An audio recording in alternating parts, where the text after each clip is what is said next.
So ito no, ito kasi ay galing doon sa unit dito no sa ating server PC yun.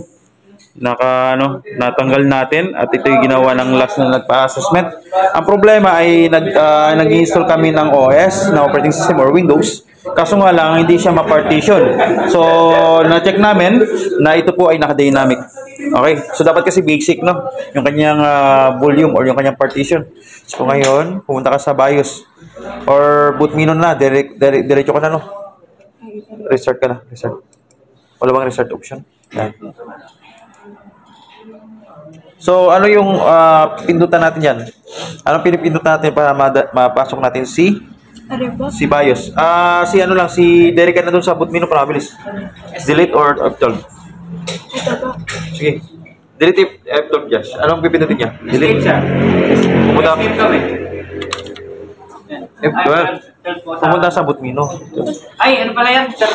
Dalawang PC yung nagkaganito, no? Nangyari lang to nung nagpa-assist dito. So yun, kailangan maging aware din tayo sa ganito. Baka ito maging problema, kaya hindi natin magawa yung instruction. Tingnan natin yung kanyang kung kaya niyang ma-partition or ma-reformat. So yun, server 2019.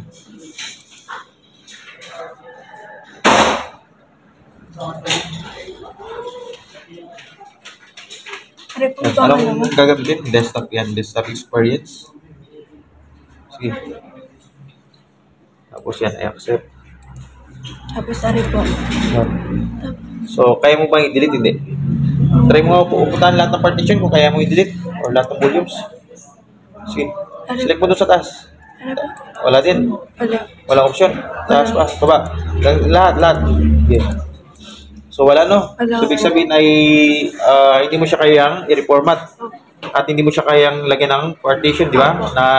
Ano bang partition yung 6040, di ba? So, yun. So, gagawin natin, convert natin yan, no? So, itatanggalin nyo dyan. Gaya ng ginawa nila kanina, no? So, proper shutdown mo yung computer. O, di close mo na lang. Para mag-exit yan.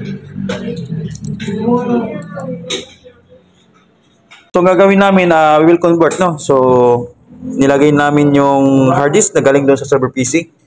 So, convert natin to basic setup. Okay, so try natin. Try ako dito. Sino mag-set? Okay, convert lang natin. Kung hindi mag-run doon sa sa disk management, magra-run tayo ng command, no? So i-command natin. So yun. So yun, no? Kitang-kita naman, no? So ito ba yung NAX natin? Hindi naman, ha? Hindi po. So yan. Ang gagawin, delete mo na lang. Delete mo na lang. Okay. Yun, dynamic pa din. Kaso ngayon, right-click mo dito. Convert to basic. Yun. Kita natin agad, no? Okay na. So, mayroon na siya nakalagay na convert. So, dapat kasi naka-basic lang siya, hindi siya dynamic. So, yun. Dapat hindi gagawin dynamic, So, iwasan na lang pagda-dynamic at ang hirap i-reformat or install ng Windows. Lalo na partitioning. Dito sa pinakagilid. Yung gamin din, no? Binunasan muna. Punasan mo muna kaya. Nakayo mo. Tapos, make sure na bago ko mag-plug, kung walang mga alien part yan, mga alien parts or mga screwdriver. I mean, screwdriver, mga screws, no? Kahit yung mga screwdriver, dapat hindi nakasingit yan. Papunas na lang ako, no?